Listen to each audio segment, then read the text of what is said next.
Assalamualaikum warahmatullahi wabarakatuh. Alhamdulillah, salatu wassalamu ala rasulillah wa ala alihi wa sahbihi ajmain, amma ba'd. Qala Allah ta'ala fi kitabihil karim, a'udzu billahi minasyaitonir rajim. Bismillahirrahmanirrahim. Ya ayyuhalladzina amanu taqullaha haqqa tuqatih wa la tamutunna illa wa antum muslimun. Bapak Ibu dirahmati Allah Subhanahu wa taala. Alhamdulillah, pada malam hari ini kita kembali melanjutkan pembicaraan kita tentang dua hamba Allah, yaitu Fir'aun dan hamba Allah yang mendapat pertolongan, yaitu Nabi Yunus. Mari kita sama-sama membaca suratul Fatihah untuk mendapatkan rahmat Allah, petunjuk Allah. Tetap kita istiqomah dengan berkah suratul Fatihah. A'udzubillahi minasyaitonirrajim. Bismillahirrahmanirrahim. Alhamdulillahirabbil alamin, arrahmanir rahim, maliki yaumiddin, iyyaka na'budu wa iyyaka nasta'in, ihdinas siratal mustaqim, siratal ladzina an'amta 'alaihim ghairil maghdubi 'alaihim waladdallin.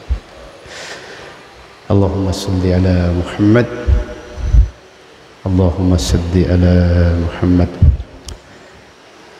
Yang kemarin kita bicarakan itu adalah dene tulungi Fir'aun nasabah tetap memohon pertolongan kepada Allah Subhanahu wa taala, tetapi dalam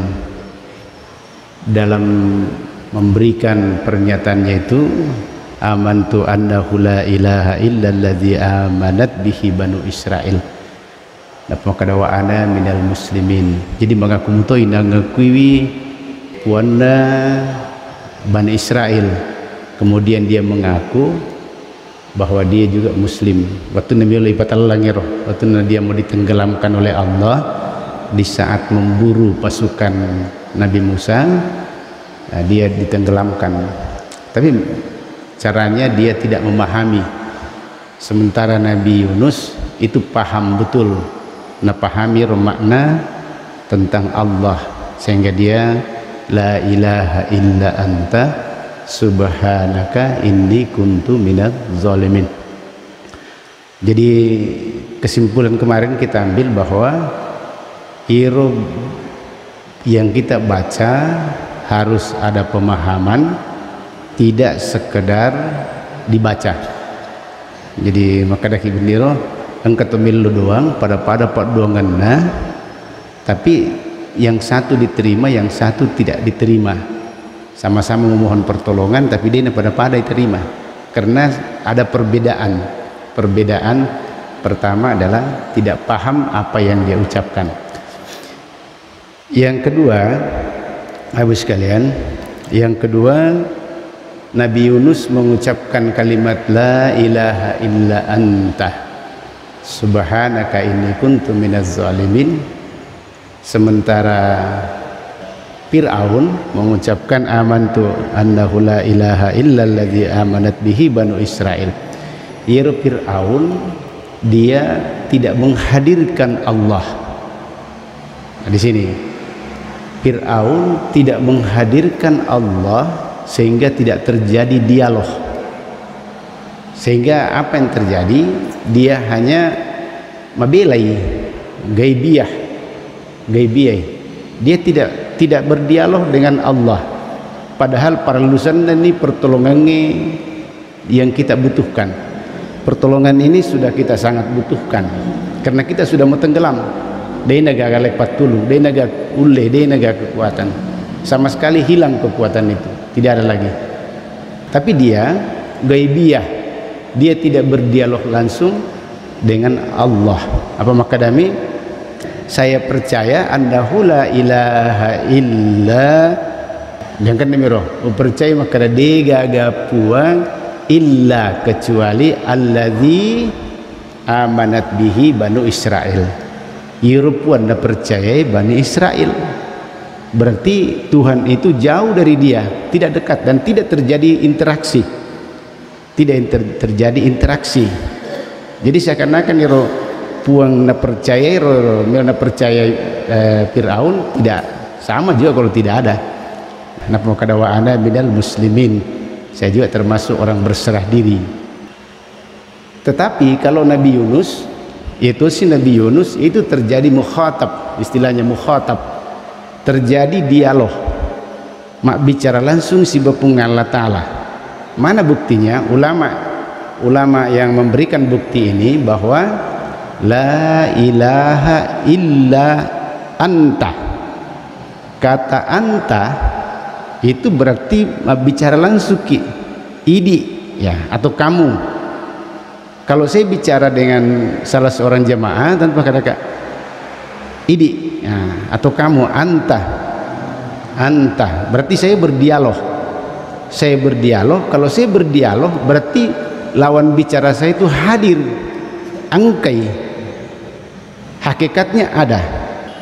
Jadi kemakadai Nabi Yunus, la ilaha illa anta, puradega agak puari sompatongetongeng illa idi tuh kira-kira makor.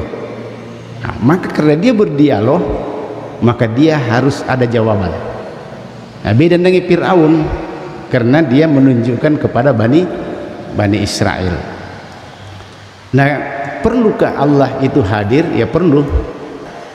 Nah, cuma kehadiran Allah dalam kalbu itu ya memang perlu kita agak senang ya, guru itu pajak sebenarnya itu. Jadi yang kita perlu menuntut ilmunya itu dalam perkara-perkara kalbu, yang paham dengan hati kalbu itu, yaitu yang lebih paham bahwa Allah itu hadir. Tidak boleh kita membayangkan itu Allah seperti anak pancaji pungan Allah Ta'ala. Kan kita sudah sepakati bahwa laisa kamislihi syai'un, pungan Allah Ta'ala sama sekali tidak sama dengan sesuatu apapun.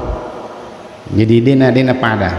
Jadi kalau kita bayangkan misalnya kita menghadirkan orang tua kita, ipapole yero tomatuata karena sudah lama meninggal, kita ingin mengenang, kita ingin apa, mungkin bahkan kita bisa bicara secara rohani, boleh membayangkan wajah orang tua karena itu hamba. Tapi kepungan Allah Ta'ala tidak bisa kita begitu ya, tidak bisa kita menyatakan saya membayangkan Allah.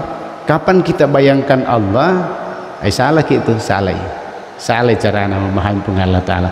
Karena Allah itu tidak bisa dibayangkan. Yang dibayangkan itu adalah ciptaan Allah Subhanahu wa Ta'ala. Nah, yang bisa melihat Allah itu adalah kalbu, bukan perasaan kita, akal kita ini, jasad kita ini, mata batin yang bisa tembus ke sana. Nah, makanya ulama memberikan Syekh Muhammad bin Al-Mukhtar Asy-Syinkiti habizahullah hiro makadai ungkatelu lawai hijab kalbu ini, hati ini, sampai Allah tidak bisa hadir di dalam hati kita. Jadi yang kata lupa selang sampai hati ini, kalbu ini, kata Allah itu tidak bisa masuk, tidak bisa tembus masuk ke dalam hati kita, sehingga kita sangat sulit mengenal Allah Subhanahu wa Ta'ala. Secara lisan dipaham, secara ilmu kita paham Allah itu pencipta, Allah itu begini. Tetapi betul-betul kita hadirkan Allah dalam diri kita, menurut saya ini agak sulit karena ada penghalang. Yang pertama penghalangnya adalah syahwat, keinginan-keinginan duniawiyah. Ini secara tidak sadar akan mana ki Bapak Ibu sekalian, keinginan-keinginan duniawiyah. Apa saja keinginan-keinginan duniawi itu muncul di dalam hati kita, benak kita, semakin banyak itulah menjadi hijab, penghalang akan Allah Subhanahu wa Ta'ala, akan hadirnya Allah Subhanahu wa Ta'ala. Kita lihat Nabi Fir'aun itu menyatakan pahasara panada papulima nangiwaku, kumpulkan semua orang-orang itu. Kemudian dia berkata, qala ana rabbukumul a'la. Dia ingin menyampaikan maka iya natu puap palima ke sana. Di situ kan ada syahwat, ada keinginan ingin berkuasa, ada keinginan ingin menguasai, ada keinginan ingin ya apapun alina mana nah. Disitulah kesombongan. Nah itulah hijab yang paling dalam, tidak bisa dimunculkan, dihadirkan Allah Subhanahu wa taala. Namun tapi maka dia matapaka ukul sana amanat bihi Banu Israel. Saya percaya kepada Tuhannya Bani Israel, wa ana minal muslimin. Kemudian saya juga berserah diri. Tapi Allah tidak hadir.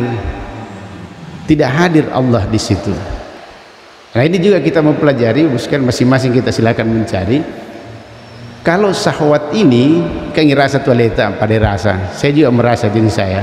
Di saat syahwat ini banyak dalam diri kita, meloki makwe tentang dunia ya, tentang dunia. Saya mau begini, saya mau begini, saya mau begini. Itu syahwat, keinginan-keinginan syahwat itu masuk dalam diri kita, sehingga Allah tidak bisa hadir. Angkasi dia kesana pandita ahli tasawuf itu bertanya kepada seorang gurunya. Maka dia upah, saya sudah paham itu Allah, secara ilmu saya paham Allah. Tapi yang saya mau pahami bagaimana Allah itu hadir dalam diri saya. Pekugir pengalat Allah, saya merasakan Allah, bahwa ada Allah. Urasakan ngiru kalimat la ilaha illallah. Saya merasakan Allah dalam diri saya. Bagaimana saya dirasakan? Nah, ternyata itu butuh perjuangan panjang. Nah termasuk ini syahwat duniawi, syahwat duniawi. Jadi kutulu megamu pak angan-angan kita, keinginan-keinginan kita. Nah inilah harus dibunuh. Apa bukan dibunuh, harus direndahkan terus nafsu yang ada dalam diri kita ini. Irtul milu yewa. Makanya perlu ada riadah, ada latihan-latihan. Ya termasuk orang yang sering puasa itu riadah, latihan untuk melawan nafsunya, melawan keinginan-keinginannya. Jadi puasa Ramadan itu 1 bulan itu sebenarnya untuk menghantam agar benih-benih nafsu syahwat dalam diri kita, supaya kita bisa Allah hadir dalam diri kita. Termasuk orang yang rajin bersedekah, karena dia tidak menyimpan harta di dalam hatinya. Apa yang kuna taruh yero warang parang ilalangatina cede basalana tapi macai, cede basalana tapi masus sepak katunganna. Karena itu harta disimpan di hati. Tapi kalau dia simpan saja sebagai di tangan, dia terserah urusan Allah Ta'ala. Apa saja kehidupan kita termasuk kejabatanna. Ya kalau jabatan disimpan di hati, cek debat gicona, macam kena ganggu kita weh. Apalagi main lawan rota, nah, pasti kita marah. Inilah syahwat-syahwat yang disampaikan oleh Syekh. Kemudian yang kedua, yang menyebabkan Allah itu kita tidak bisa hadirkan dalam diri kita, nasabah majak pisangka kilo punga Allah Ta'ala. Ya hampir kita semua ini banyak berprasangka buruk kepada Allah Subhanahu wa taala. Ulama menjelaskan bahwa yang berprasangka buruk itu tidak mau menerima ketentuan Allah Subhanahu wa taala, itu termasuk prasangka buruk. Nah karena persoalan atau apa saja mengenai kita dan kita tidak kembalikan kepada Allah, ya apalagi menoko misalnya, itu sudah. Nah kita semua hampir kena penyakit ini, prasangka buruk kepada Allah, karena tidak mau menerima takdir dan ketentuan Allah Subhanahu wa taala. Jadi buruk sangka kepada Allah Subhanahu wa taala. Yang ketiga adalah menguasai diri kita adalah setan. Perjanjian itu kita berjanji dengan setan, bukan berjanji dengan Allah Subhanahu wa taala. Ya sehingga Fir'aun itu tidak bisa mendapatkan pertolongan dari Allah Subhanahu wa taala karena ada syahwat yang sangat banyak dalam dirinya. Sangat banyak syahwat dalam dirinya. Kemudian dia prasangkanya kepada Allah majak metoni berpesangkan dengan Allah taala karena dia ingin menjadi Tuhan. Ya ini prasangka yang sangat tidak baik. Kemudian dia sudah dikuasai oleh setan. Kemudian yang ketiga Bapak Ibu sekalian, yang ketiga adalah Nabi Yunus itu mengucapkan kalimat la ilaha illa anta subhanaka inni kuntu minaz zalimin. Ini dia ucapkan dengan istidlal, dipaham, dimengerti, dihadirkan Allah dengan penuh pembuktian. Nah ya kini mitoni tengah-tengah dia bisa buktikan bahwa Allah itu betul-betul bisa menesir pengalala, keyakinan yang sangat tinggi sekali. Ya, ini yang disebut dengan ma'rifatul burhan wal istidlal. Tingkatan ma'rifat yang para nabi sudah sampai kepada melihat sesuatu itu ya bukan lagi sekedar asyhadu an la ilaha illallah, bukan sekedar hanya pada bahasa nanti mungkin kita ini dipahami saja secara ilmu Allah itu mencipta, Allah itu begini, tapi tidak sampai kepada keyakinan yang sangat kuat membuktikan bahwa pasti Allah bisa melakukan itu. Allah pasti bisa melakukan itu.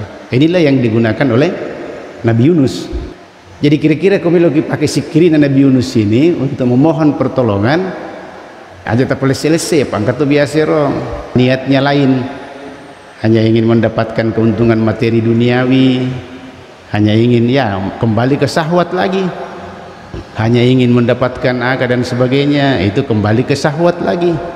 Padahal ini bukan syahwat yang digerakkan, tetapi memang semata-mata dia kenali Allah, kemudian dia hadirkan Allah dalam dirinya, dia buktikan betul bahwa Allah inilah yang sepantasnya memberikan pertolongan.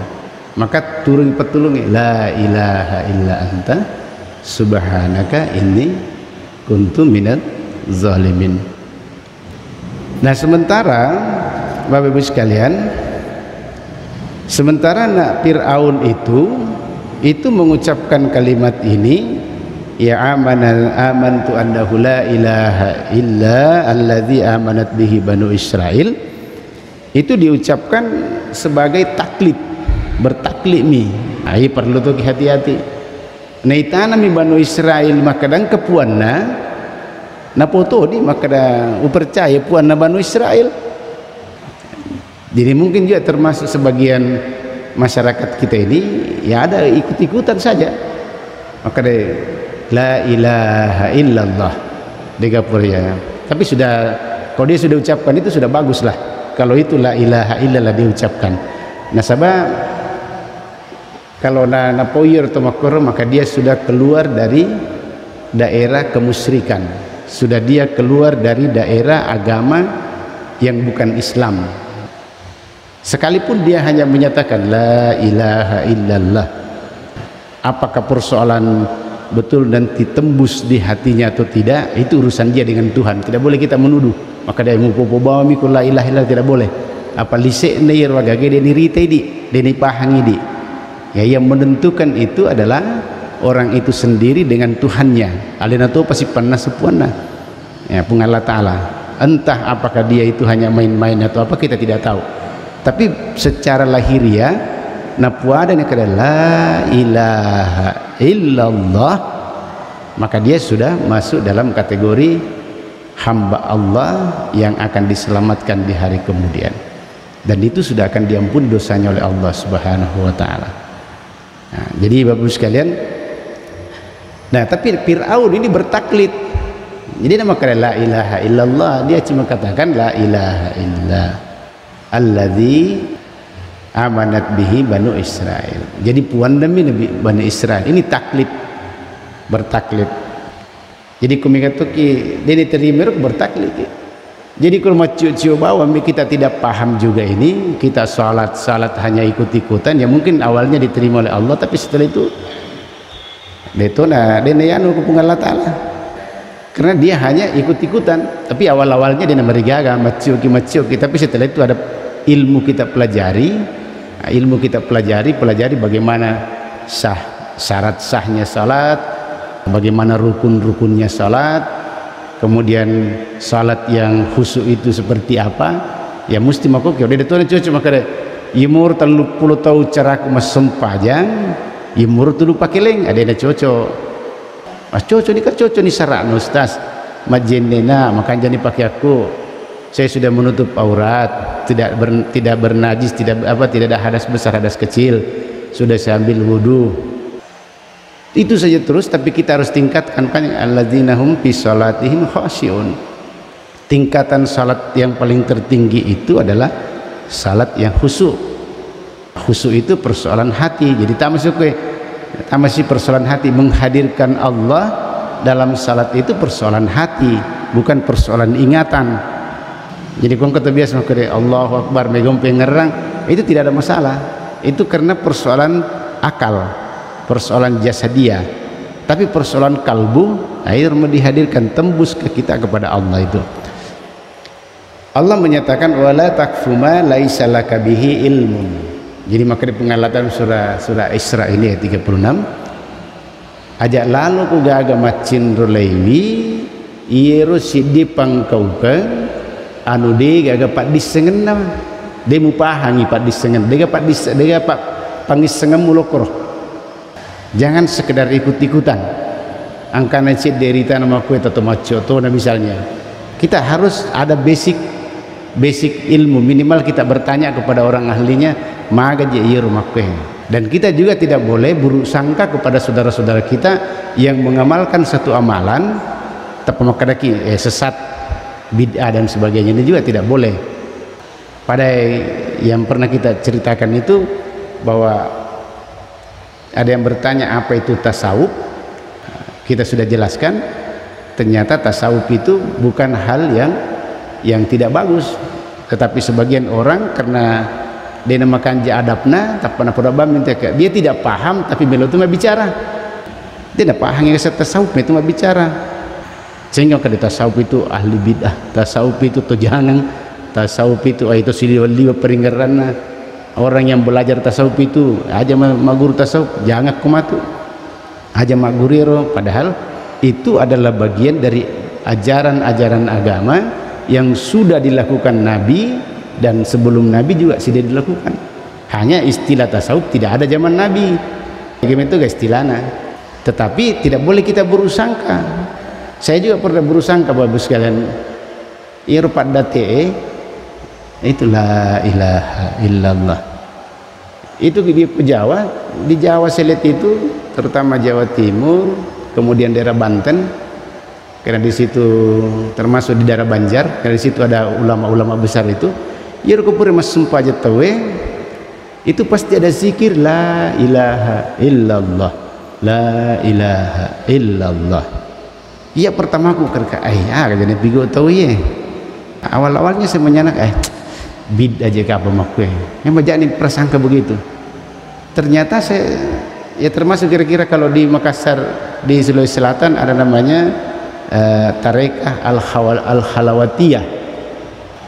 Ternyata memang begitu, karena kita tidak paham kita tuduh mereka jelek. Tapi memang kami itu apa salah, tapi kita jangan berusangka. Jangan berusangka, memang ada mereka yang keluar dari ajaran-ajaran syariat. Tapi yang kita lihat di Purkimas Sumpahnya Maghribi sebelum tinggalkan sab Purkimas la ilaha, biasa tas 10 kali itu la ilaha. Ternyata dicari-cari kayak gitu menurut dalilnya itu baca la ilaha illallah. Ya ternyata kita tanya-tanya ulama di mana dalilnya itu. Ya bro, yang pernah kita ada afdaluz zikra la ilaha illallah. Zikir yang paling afdal itu la ilaha illallah. Apalagi dalilnya, siapa yang mengucapkan kalimat la ilaha illallah di akhir kalamnya ada halal jannah.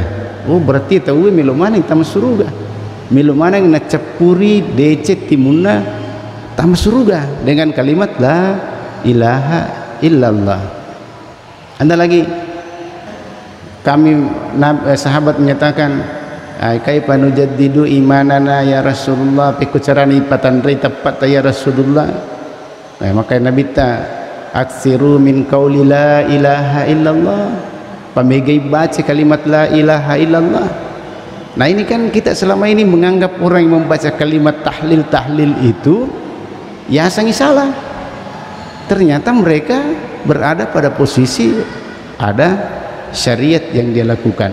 idi tomi hadini pigau ini biani pigau aksiru pamegai banyaknya berapa di situ tidak ada.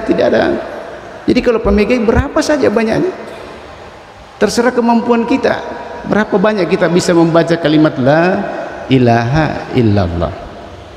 Jadi itu Bapak sekalian yang wala takfu ma laisa laka bihi ilmun. Jadi kita jangan bertaklid dan juga jangan berburuk sangka kepada orang yang sudah melakukan amalan-amalan itu, dilakukan ternyata mereka berada pada amalan melatih dirinya untuk kembali kepada Allah. Jadi ya satu nilai hebat, ya satu nilai paling jago, paling makanja kedota kena pigoi, padahal mereka mungkin lebih benar dan lebih bagus dari kita. Inna sam'a wal basara wal fuada kullu ulaika kana anhu mas'ula. Majeppu yerong pak kita paring kalingai al fuada hati. Kalau ulama tasawuf itu membagi itu ada bagian luar itu disebut dengan qalbu, disitulah masuk kalimat Allah. Kemudian ada fuad itu di situ ada sifat-sifat Allah. Kemudian lapisan dalamnya ada lub di situ ya tingkat sudah orang melihat suatu kejadian itu tidak goyang, maka dami itu sudah begitu kehendak Allah. Apa saja kejadian itu kehendak Allah. Dia persoalkan imagai itu hati yang bagian. Kemudian masuk kepada ruh. Jadi ada aero tania cuaca bahas ya roh. Saya hanya mengambil dari sari-sarinya itu bahwa begitu.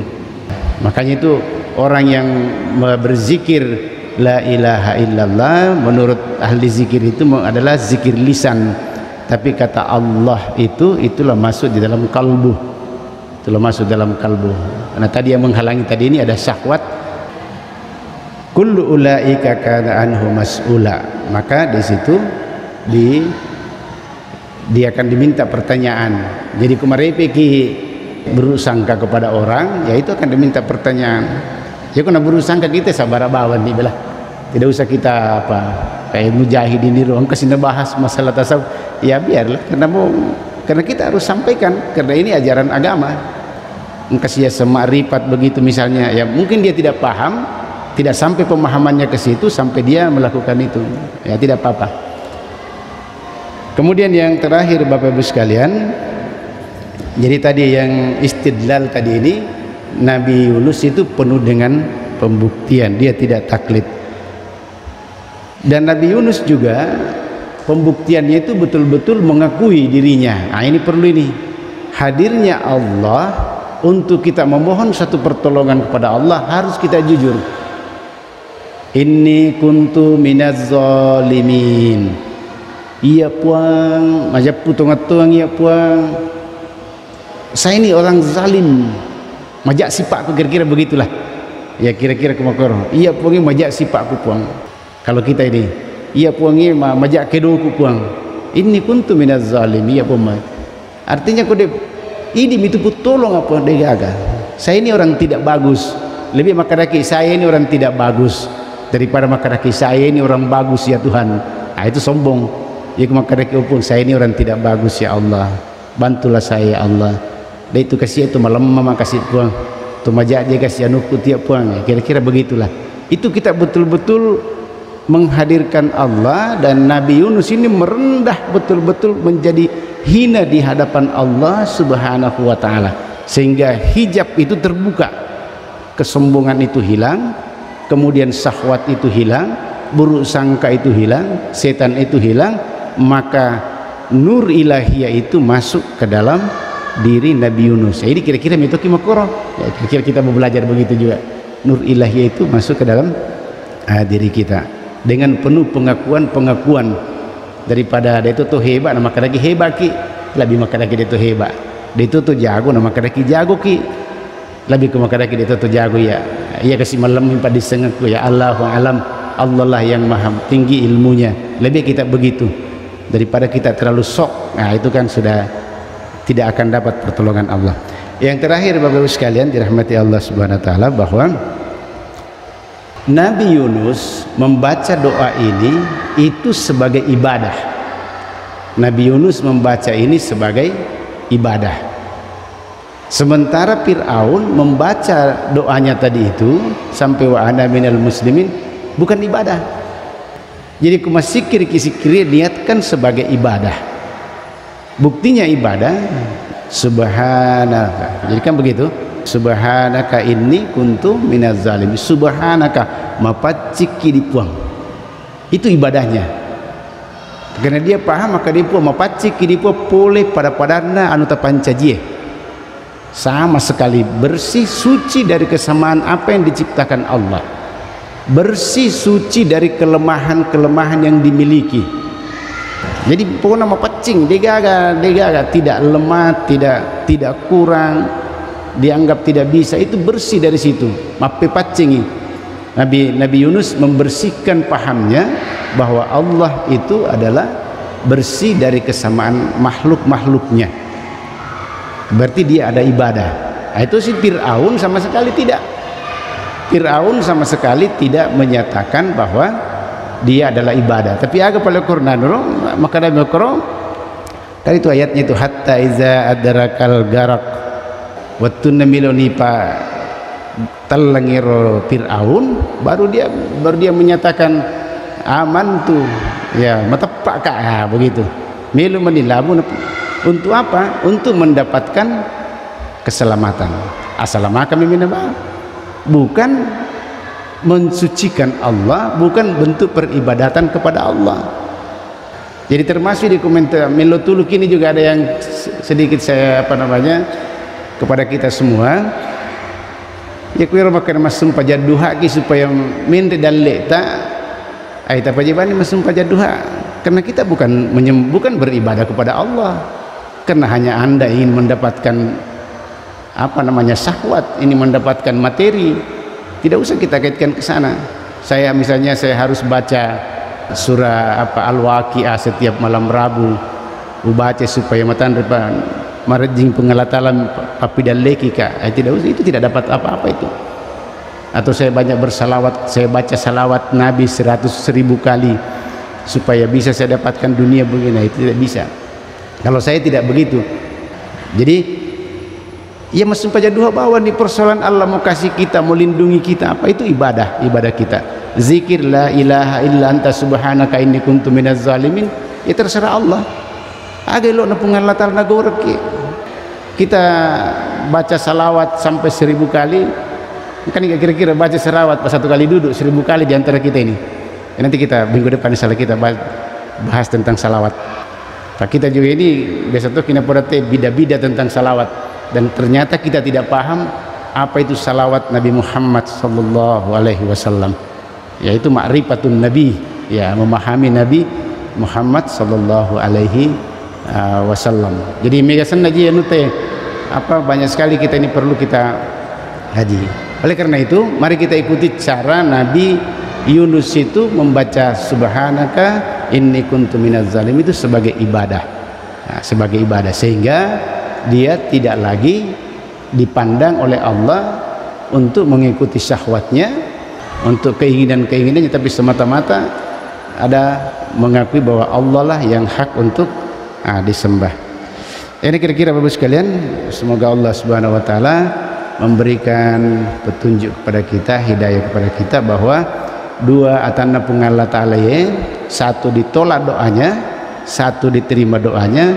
Pertama Nabi Yunus diterima doanya karena pertama dia paham siapa itu Allah, dia yakin siapa itu Allah. Kemudian yang kedua, Allah itu hadir dalam dirinya dan dia betul-betul paham. Yang ketiga adalah Allah itu dibuktikan betul, diyakini betul, dan yang keempat dia jadikan sebagai ibadah. Sementara tipe Fir'aun bahwa dia tidak paham siapa Tuhan. Nah, yang kedua, dia adalah orang yang sangat sombong. Dia tidak menghadirkan Allah, tapi dia balikkan, kemudian dia bertaklid. Dan ketiga dia bukan ibadah. Oleh karena itu mari kita sama-sama belajar beriadah, melatih diri kita untuk menghilangkan syahwat dan buruk sangka kepada Allah serta melawan musuh-musuh diri kita sendiri adalah setan-setan yang ada dalam diri kita. Subhanakallahumma bihamdik, asyhadu an la ilaha illa anta, astaghfiruka wa atubu ilaik. Assalamualaikum warahmatullahi wabarakatuh.